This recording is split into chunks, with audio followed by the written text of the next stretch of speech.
Hello and welcome to another modelling video. This is Alan from the Meconoman at YouTube with another model video. With over 10 years on the platform and about 800 videos across the entire catalogue, you can imagine that I've got quite a bit of archived, unused footage on the cutting room floor, including failed videos, projects and models that are just not being correctly archived and displayed here. The YouTube channel was founded in 2008, but was only to accompany my portfolio of works and content creation across internet forums such as Bakuk, Gundam Australia and the Fichinfu forums. All social media almost like aspects where you would have a gallery to display your work or just create threads with tutorials to your work in progress and builds. The video was just to talk and showcase an unboxing and the finished model, with quite a bit of content in the build and modification process and mass write-ups completely lost to time with the closure of these servers. The oldest content dating to 2004, based on Yahoo groups, of a series of Warhammer-esque little tutorials on the use of sludge wash and hand painting. It was a very cringy teenage bit of my years where I've even made a fairy dragon cringe character to promote. With a strong indoctrination to a otaku group and identity in Lord of the Rings, anime and other fan products, I was also inspired to utilise my name of the channel through an animation character that actively models, eats, drinks, bit on the rude, loud, big side. From the start to the end, I really love the creative aspect of the hobby, with an unlimited supply of kits, consumables, paints and products to build and finish anything within your imagination, and definitely enjoy sharing the process of how I've come to the conclusion of creating models that's a little different to what's popular and definitely mainstream out there. I definitely enjoy the social aspect of the hobby, making friends far back in the forums and looking at their models, talking about modelling and introducing newer, younger people who had a very large bench to gain entry and bypass gatekeepers in what equipment to acquire and how to go about building their models.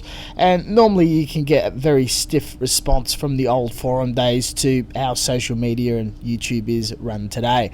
And with the hope of making a tutorial of showing my thought process, talking it through, the tool layout and basic demonstrations, the idea was to make half a dozen to a few dozen videos of a basic tutorial series and some of the builds I've done, and link them to the threads that I very regularly post to.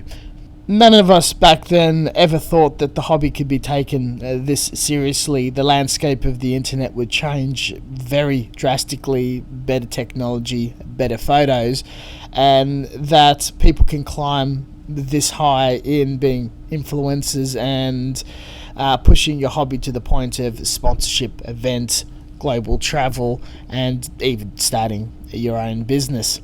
Here is a series of builds and models that have been lost to time. Between the late 90s to early 2000, my first model was built utilising second-hand and cheaply sourced military kits from $2 shops and the second-hand corner at the local hobby store. Very quickly, through a fantastic marketing campaign and box art, I was attracted to Games Workshop, Warhammer Universe and the Lord of the Rings game. They were more expensive, but I was a little older with disposable income through pocket money. A bit of a trigger warning, some of the photos you will see are quite terrible, and examples of my older work that has never really been shared online, or definitely not on forum and YouTube. I was able to start an Angel Fire style website on a platform called Pixo, and I had a few pages where I had examples of the models I was working on, painted models, and interest of shows and other things I liked, with all of the normal animated GIFs and MIDI audio tracks playing. It has not been archived and is kind of lost to time, though the counter ticked over around 2,000 views and visits through a number of years. I wasn't the best at these war games and had a few friends that I could play with and painted with, but we never did anything bigger than half a dozen to a dozen model small skirmished with a homebrew version of the rules of just rolling dice and killing each other. The painting was a lot of fun, but very primitive, with a few colours I had access to due to how expensive hobby paints were. So I tried to be as creative as possible by base colouring individual components, flesh, clothing, whatnot, a bit of dry brushing in two tones, and lots of washes to bring out that detail. Didn't go too far, but I had more fun with sculpting and modifying parts in glue. This was an early taste in kit bashing. Transitioning from primary education to secondary school, I've taken notice by the late 90s release of Gundam Wing on cable television, and it blew my mind and really captured my imagination, plus Zoids on the side, and any chance of getting my hand on any of these mediums and model kits, which were very rare, very expensive at the time, though just beautiful compared to Warhammer and anything I built. I've started collecting and hoarding them, not necessarily building, waiting for my skills to improve. Visiting a local town with my grandmother, I came across a comic shop that had this master grade Zeta for very, very cheap, around $10, unaware that it was only part of a kit and the inner frame was missing.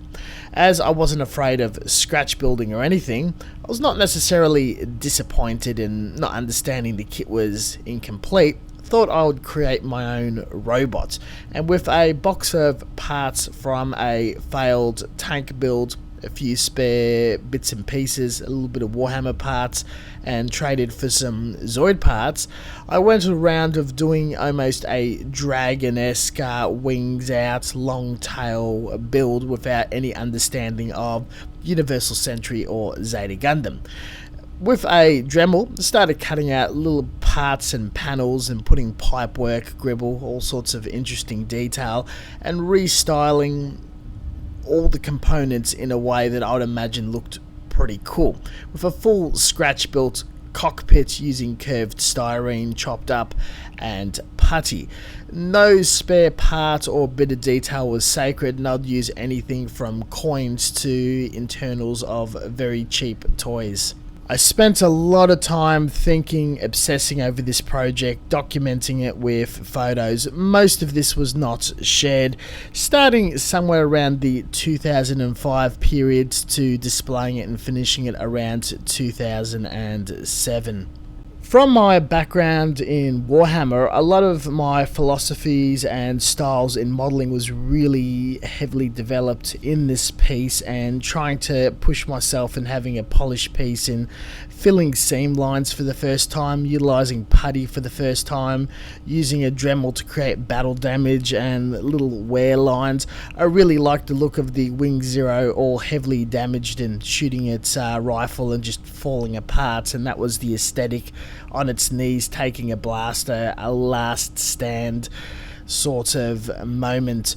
The diorama was made with a mixture of putty, PVA glue, and elevated to be uneven to look more natural from the Warhammer perspective. And coming across SD Gundams, I got a Mark II, not knowing it's so similar to a Zeta, and scratch building with putty and parts, making it as similar as possible, having the large master grade Gundam and a little SD.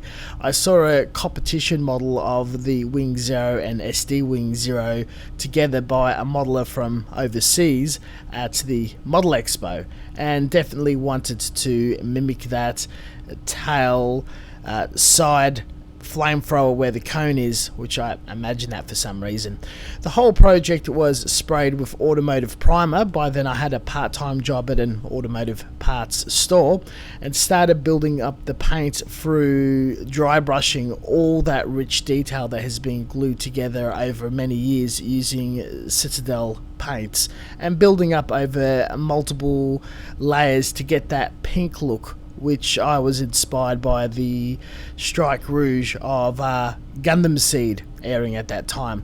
A lot of sludge wash, a lot of detailing. The majority of the work in progress has never been seen on the internet till now. I did share this to the Bakuk website and a couple of forums plus Pixo. It did not receive a very positive feedback, besides a few that recognised I was a beginner and this is the very first Gundam I've ever made. Regardless, I still look at it fondly now and think it was a fairly ambitious attempt and a pretty good idea to be executed by a beginner, and still have it on display and possession to this day. The diorama is my favourite component. Between 2006 and 7, I've produced this first grade 1144 Zaku 2, which came out brilliantly. And with more confidence and access to a knockoff, I bought the high grade Blitz Gundam extremely cheaply. The issue is, so far my experience has only been gluing kits in static positions and stuff that's not quite your standardized articulated Gundam kit, which I didn't understand how they went as more of a snap pre-coloured toy and not a completely painted military or Warhammer piece. I immediately had trouble with it, with the polycaps disintegrating and parts not working out too well.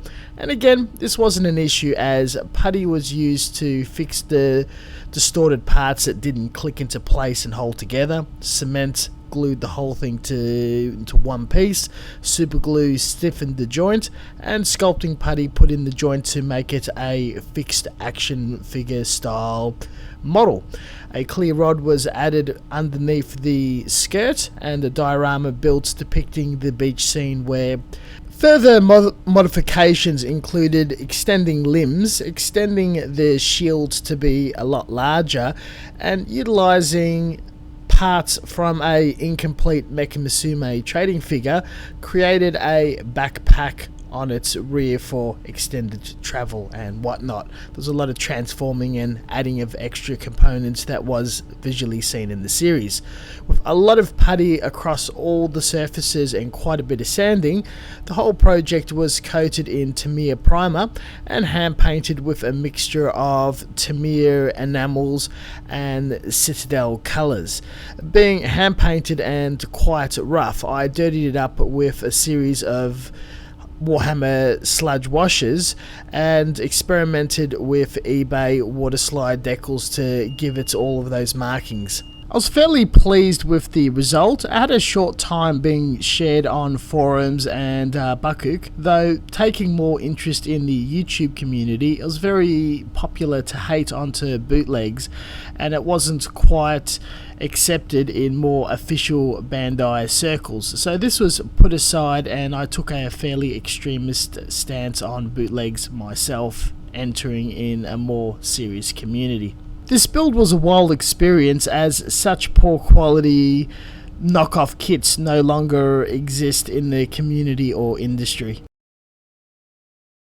By 2007 to 2008, I got more involved in forums and following other builds and work in progresses, inspired to do more complex undertakings, regardless if my skill was up to scratch or not.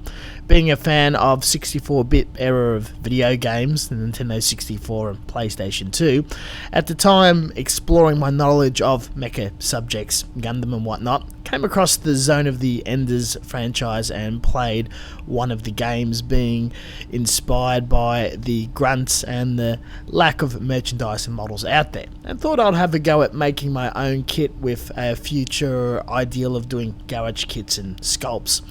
and undertake this fairly low poly basic build as a way of wetting my feet in the world of scratch building and fabricating my own designs.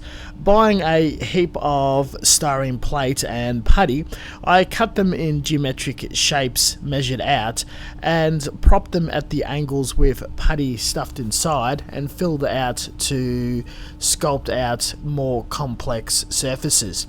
The entire body was made out by wire armature held together by superglue twisting and the putty, and some of the organic shapes were moulded by hand to get the rough idea of reference material and pictures that I've downloaded. And with various styrene rod and shapes and whatnot, I was able to form up and make up the arms, torso and other parts such as the head.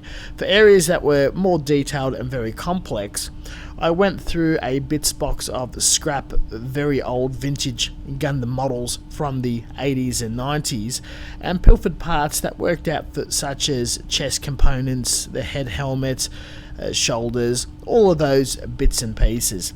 This project only took a few months to complete, though I heavily documented it on a couple of forums with full write-ups every weekend and a handful of photos, plus the finished results being shared on Bakuk and my little own personal website.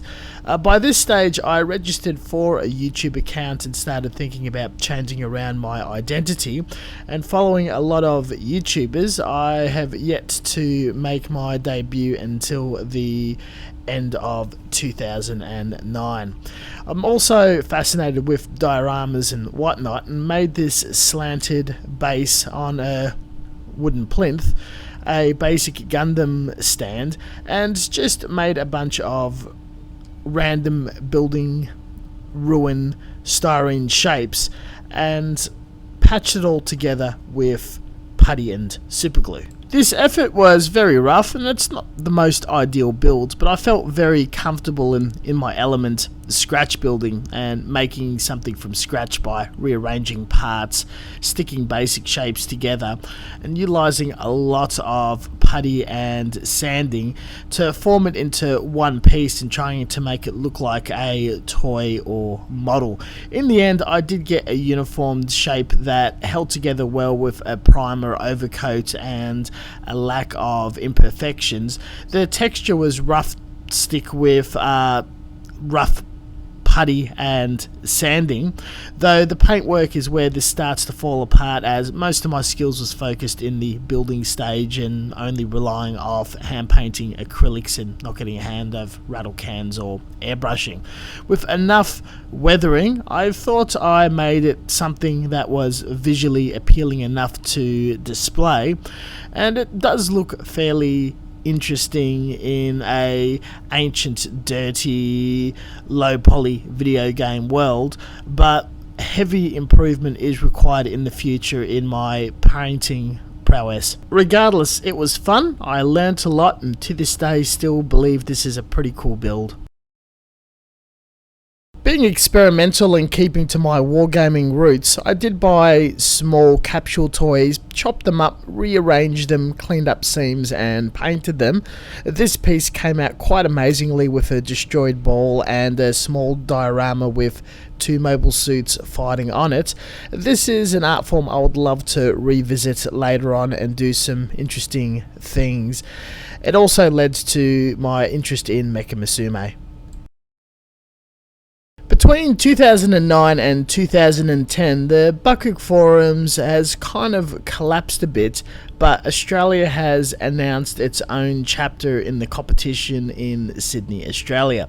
The forum Gundam Australia has been migrated to its own server from Evil Cow, and it's supported by Hobbyco, and the whole community is flourishing and growing. At this point, I'm somewhat involved with a club called Mecha Workshop, where we hold monthly meetings through a anime convention, and to enter something in this competition that I've been very inspired by YouTube compilation videos from Southeast Asia, used a double Zeta vintage kit, putting articulation from a very basic Gundam Seed kit and really jazzing it out with detail with as many armor plates, wings, shields, guns, vents, thrusters, to make it almost look like one of these MSV or Sentinel sort of like series with a Titan test team scheme. It was a lot of fun, though one of the big builds of the year, and just decked out in decals with a over-saturated base. The cool gimmick of this build is I had the understanding of polycaps and pulling apart and putting back a kit together at its joints, and the cannon is removable from its hand to the shoulder to a stowage position. Even though I have been making YouTube videos at this stage, the videos only showed very basic tutorials on some of the modification processes of this particular kit, but I didn't correctly document it, as I thought people would watch the Bakuk review video and see the model in there. It was not very well organized, and I didn't account to having many hundreds of videos across playlists. I've watched a few more Gundam series and played a game from the 0079 timeline and had a better understanding of the universe. The finish is hand painted with Tamiya enamels and acrylics. With my big focus on YouTube being examples of how I tackle builds, basic tutorials, product reviews, and getting into airbrushing, I came across this wonderful set of Kit's half-scale vintage Gundam models. 1 to 288 scale, half of 1/144. It's these tiny little Gashapon boxes that contains about 12 to 15 pieces that are tooled differently on the inside as snap kits and detailed on the outside as the old 80s 1 to 144. I absolutely fell in love with these and bought as many as I could, which I'll do a more justified paint job at a later date once dug up. Though going to club meets and experimenting with different paints, learning from other members there, I hand painted a bunch during those meetings, sometimes aiming to finish one kit per session per month. So some of them can come across a bit rough, but I've learnt about every medium of paint and then utilised some of them in my videos in testing mediums, learning how to airbrush, and even doing some experimental bits like applying shellac or the Too Old for Toys Flags of the World competition. I always had an attempt to make a video about these kits, though the ones that I did make were not quite good enough to show off. Some of them were good but already appeared in tutorials and demonstrations, and I still have a mountain with the envision of one day building an example of each and painting them as per their canon colour schemes.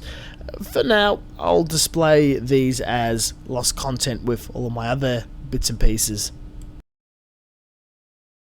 2010, and I build the Galbaldi Beta, being a massive fan of Zeonic and Gelgoog style designed mobile suits, and an interest in more vintage static builds than articulated standard high grades, master grades. I went to town in modifying, player plating, and adding aftermarket parts to really jazz it out and make it its own thing, with a ribbed texture along all the curved surfaces. This is where I really fill out my style and enjoyed this build quite a bit with the extra thrusters and detail all over the places, a few tank bits and pieces. This is also the stage where I start airbrushing in enamels and getting the hang of a double action airbrush and documenting the painting process. A lot of the modification bits and pieces was shown on the channel, though the video documenting the build only showed it unbuilt, all the parts added, turning around on the turntable, and the finished model. 4 minutes and not really enough time to describe all the different efforts and parts glued on, the filling of the seam lines and the efforts put in. A lot of my later videos realise that people don't have an understanding of these scale modelling techniques and like to be showed in greater detail with a full commentary.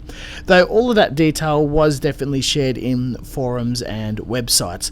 The process of taking the work in progress photos, which is exclusively for PhotoBucket, uploaded there, and the URL shared and linked onto a forum post, a whole thread just about the build, and an almost daily or up to times a week update with a write down in great detail of what I glued, what I filled, what materials used. A lot of these write-ups are definitely lost, but I'm very grateful to have held onto the photos in external hard drives and whatnot.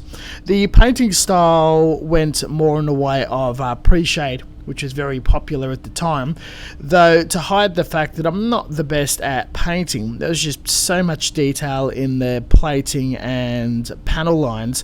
Sludge washers really brought out all this rich detail, and I think this was one of my first Gundams that, even with my current builds today, really stands on its own. I definitely love this particular build. This piece was also covered across several tutorials, airbrushing, base making, decals and modifications. The GNX was bought already snap fit together, and there wasn't much in the way of documentation the build of it besides just giving it an acrylic coat. I do love making dioramas, and this is an example of the first documented case of slicing up a coffee lid, texturing soil, adding sand and painting a bit of concrete to look like a landing strip. Though generally my more modern builds, I gloss over the process to save time and not extend videos too long, and other times I do a complex build and have it in a video by itself. But from the very start till now, always enjoyed dioramas, and this is probably my first competently done airbrush job with one of my biggest videos, airbrushing Gunpla, in the Gunpla build list. This one was a more ambitious build, but very edgy, something I kind of regret a bit more due to the climate of the internet, though I've spent a bit of time on a notorious image board and thought for a joke and a group build on Gundam Australia to make the infamous safety bear more well known in Japan by getting the bear guy from Gundam Builders and filling in with putty, sanding it back and resculpting its features to look more meme-esque, which took a lot of trial and error and understanding in forming shapes, using different mediums and sanding it down flat with the aid of a Dremel, covering certain panels and covering other details that would have had backpack or mechanical components. It was definitely a project I learnt a lot about, displayed it in forums with a full write-up, though a video did not seem plausible or possible, as it could potentially be flagged or whatnot as an independent production. Eventually, after displaying it once or twice, I've retired it and chose not to refer to it too much, though to be honest, at the time the sculpting and the finish, I was pretty proud of it, and now I still find it to be pretty amusing, very creepy looking, and a fond build experience. A lot of fun. At this stage, I got a style for doing very big annual builds for the Gunpla Builders World Cup, plus documentation of videos in series or standalone videos. That was my video review method, or modifying scratch building. This was the Chisei project, the JSDF Mecha Musume robot from the anime She the Ultimate Weapon. Lots of scratch building, combination of a few kits and a candy finish. You can still watch the full playlist on this channel with commentary. These are pictures that are just missing from the forum days. We've also got a couple of builds that were not correctly documented, as they were built at events such as the Manifest and Anamunga. They were intended to be properly documented, though the footage was just too amateurish or garbage to spin it into a video, and too much of the build process was skipped over, and you didn't get a good feel of reviewing and finishing the model. But looking back now, this attempt is pretty charming and interesting to review and look back now. A very unique kit, a lot of fun to build, and did it out of the box with an intent color scheme.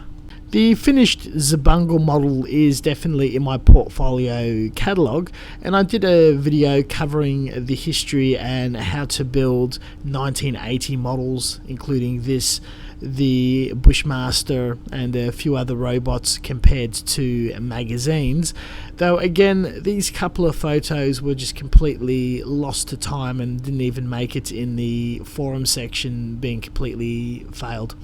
My videos for a very long time was just slideshows of pictures from the build to finish with a little bit of movement, though how I tried to do it in the past, I'm incorporating more video footage of some of the build steps and unboxing of my later productions.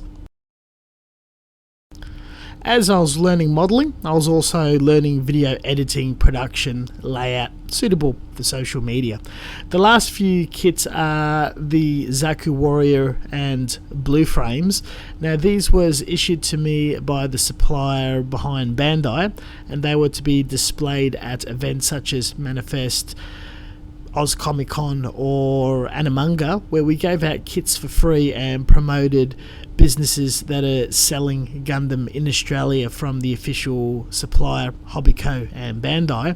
These kits were given to us from a weekend to a month before the event, and we had a decent go at modifying them, making them articulated, converting them, extra parts, and airbrushing them to stand out as an example of how far you can push a very basic kit. These are known as first grades, where they're non-articulated and very, very simplistic, and we just wanted to show that you don't need an expensive kit to make something very cool. Several hundred of these kits were given to us at the start of the event, and we'll give them out with basic tools, and they'll build it while looking at our builds and even displaying their own. Some paints and a big box of parts were also provided by us, and they would just add it to their kits and do all sorts of project that looked quite amateurish to borderline amazing in the process of a few hours to the whole weekend. This Zaku, I try to make more of a recon Zaku from the Universal Century period rather than the Gundam Seed period. All the joints were articulated with plastic rods and airbrushed with a custom weapon array. We mostly had the blue frame ashtrays from Gundam Seed, and this one is just a straight paint with an extra weapon. Sometimes less work can speak volumes, and you can have a very impactful finish in just one night, which is all it took for me to finish that. And this is finally the Gundam 00 Virtue, which I pulled out of the bits box and just added an old Zaku head when we were giving out the Zaku Warriors, and just really decked it out with armor and a ton of weapons, suggesting it has a mountain of Gatling guns. This one got more of a military camouflage scheme, and it's a mixture of hand painting and airbrushing. I'm definitely proud of that Zaku, and it was so much fun, and still enjoy displaying it to this day. Well, this concludes all of my old undocumented videos. I hope you guys have definitely enjoyed it.